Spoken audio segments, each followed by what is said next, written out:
Hello students, welcome to our channel Soka Biology. Myself Amit Tiwari.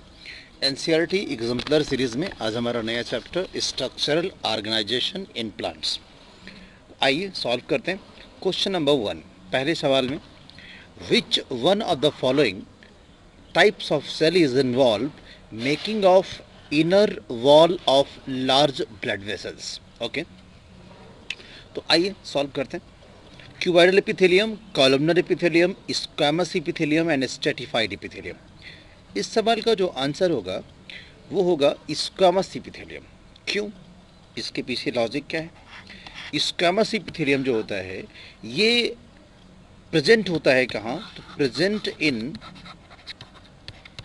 Inner lining, या फिर आप ऐसे बात कर लीजिएगा inner lining of internal organs. ये इंटरनल ऑर्गन के इनर लाइनिंग में प्रेजेंट होता है, तो ब्लड वेसल्स में पाया जाएगा। इवन एल्वेलाई में भी पाया जाता है स्क्वैमस एपिथेलियम। तो आप इसको आंसर मार्क कर लें। Next question, to which one the following category does adipose tissue belong. दूसरा सवाल, कौन सा ऐसा कैटेगरी इसमें से है जिसमें से एडिपोज टिश्यू बिलोंग करता है? तो दूसरे सवाल का जो आंसर हो जाएगा वो आपका होगा कनेक्टिव टिश्यू। जब आप कनेक्टिव टिश्यू पढ़ते हैं तो इसमें एक ऑप्शन आपको मिल के आता है जो होता है कि लूज कनेक्टिव टिश्यू। तो याद रखें, लूज कनेक्टिव टिश्यू का एग्जाम्पल होता है ये एडिपोज। बेसिकली ये स्टोरेज के लिए होता है और इसकी जो ओरिजिन होती है वो मेजरेबल होती है। तो answer should be B. Which one of the following is not a connective tissue. तो जब आप पढ़ते हैं तो बोन, कार्टिलेज एंड ब्लड ये सब के सब कनेक्टिव टिश्यू के पार्ट हैं, लेकिन muscle itself a another type of tissue. आपने पढ़ा होगा epithelial tissue, muscular tissue, neural tissue. तो ये मस्कुलर टिश्यू का एग्जाम्पल होता है मसल, तो वो फिलहाल कनेक्टिव टिश्यू का एग्जाम्पल नहीं है। तो बहुत ही आसान सवाल है। थर्ड का answer D. The clitellum, next question, the clitellum is distinct part in the body of earthworm, it is found in. Clitellum जो होता है ये बहुत ही स्पेशल पार्ट होता है अर्थवर्म का, और ये कहाँ पाया जाता है? तो ये आपको याद करना पड़ेगा बिकॉज द फैक्ट। तो क्लाइटेलम जो होता है ये प्रेजेंट होता है सेगमेंट 14, 15 एंड 16 में, 14, 15 और 16 याद रखिएगा। क्लाइटेलर रीजन आप इसे कह सकते हैं। डार्क ब्राउन स्ट्रक्चर होता है। नेक्स्ट क्वेश्चन, क्वेश्चन नंबर 5, सीटी हेल्प इन लोकोमोशन। जो सीटी ऑर्गन होता है ये लोकोमोशन में हेल्प करता है, लेकिन ये कहाँ पाया जाता है? सीटी का लोकेशन कहाँ है? तो कह रहे हैं बट नॉट यूनिफॉर्म। मार्क करें, present for locomotion but not uniformly present in all segment. Her segment में सीटी नहीं पाया जाता। पहली बात तो आपको यही पता होना चाहिए कि सीटी अर्थवर्म में होता है और फंक्शन क्या है? लोकोमोशन। अपने इंपॉर्टेंट सवाल है। Select among the following that represent सीटी। क्या कहाँ होता है? मैं आपको बता दूं, सीटी जो होता है ये फर्स्ट, लास्ट और क्लाइटेलर, फर्स्ट, लास्ट और क्लाइटेलर, इन तीन रीजन को छोड़ के बाकी हर जगह पाया जाता है। तो फर्स्ट में नहीं होगा, लास्ट में नहीं होगा और क्लाइटेलर में नहीं होगा। 20 से 22 लिखा हो या 12 और 10 लिखा हो, इस बात से फ़र्क नहीं पड़ता, ऑप्शन बदल जाएगा तो भी आंसर यही होगा। मतलब इन तीन को छोड़ के बाकी हर जगह पाया जाएगा। तो क्वेश्चन नंबर 5 का आंसर डी। ओके, अगला सवाल देखते हैं। क्वेश्चन नंबर 6, छठे सवाल में which one the following statement is true for cockroach.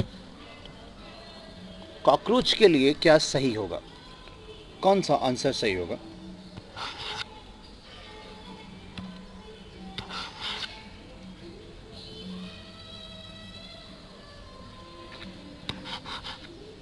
Number of ovules in each ovary और 10।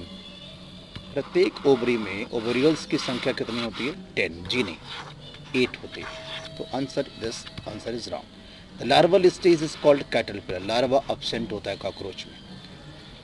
Anal style are absent in female. Yes, यही आपका आंसर होगा, लेकिन डी ही पढ़ लेते हैं। They are uricotelic. जी नहीं, they are uricotelic.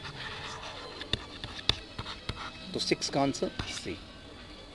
Match the following and choose the correct option, इनको मैच करना। अगले तीनों सवाल आई थिंक 8, 9, 10, 7, 8, 9, 10 सारे के सारे मैचिंग के हैं। तो match the following and choose correct option. Adipose tissue, अब एडिपोज टिश्यू किसके लिए होगा? स्टोरेज के लिए, अभी हमने पीछे बात किया था। तो ए का 4, यानी और कोई आंसर नहीं हो सकता, answer should be B. But stratified epithelium ये किसके लिए होगा? स्किन। हाइलाइन कॉर्टियस nose, fluid connective tissue blood, तो आंसर इज बी।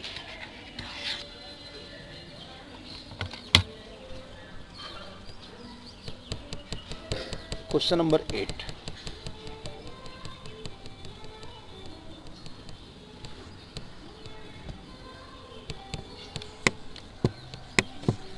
नंबर में एक आपके पास ऑप्शन है हर्माफ्रोडाइट, दूसरी तरफ column producers blood cells and haemoglobin. तो पहले चारों पढ़ते हैं। हर्माफ्रोडाइट वो होता है जब भी आप बात करते हैं कि मेल और फीमेल ऑर्गन एक ही में पाया जाता है, टेस्टिस भी हो, ओवरी में सेम हो, तो बाइसेक्सुअल की बात कर सकते हैं। तो हर्माफ्रोडाइट का आंसर क्या हो जाएगा? बी। डायरेक्ट डेवलपमेंट, जब भी बना हुआ ऑर्गेनिज्म एडल्ट के जैसा दिखता है तो आप उससे डायरेक्ट डेवलपमेंट की बात करते हैं, यानी उसमें लार्वा नहीं होता। तो बी का थर्ड। अब बी का थर्ड ए और बी और डी में नहीं है, तो ए का सेकंड किस में दिया हुआ है? अब देखिएगा ए ऑप्शन में ए का सेकंड दिया हुआ है। बी का क्या हो गया? थर्ड। कीमो रिसेप्टर, अब रिसेप्टर ये सेंस के लिए होता है, स्मेल के लिए होता है, तो sense of chemical. Blood gland in earth form, जाहिर सी बात है ब्लड ग्लैंड है तो आपको ब्लड सेल और हीमोग्लोबिन के फॉर्मेशन की बात करेगी, तो answer should be A. Question number 9, match the following with reference to the cockroach and choose the correct option.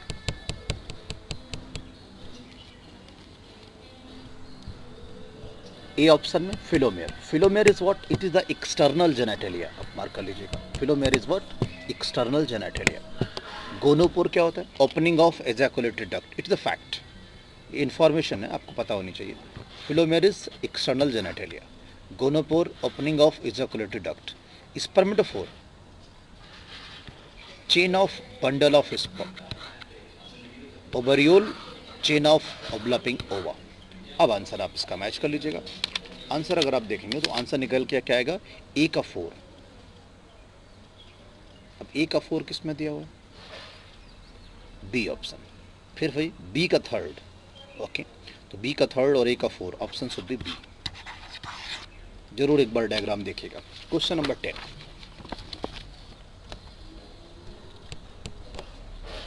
Last सवाल इसका है।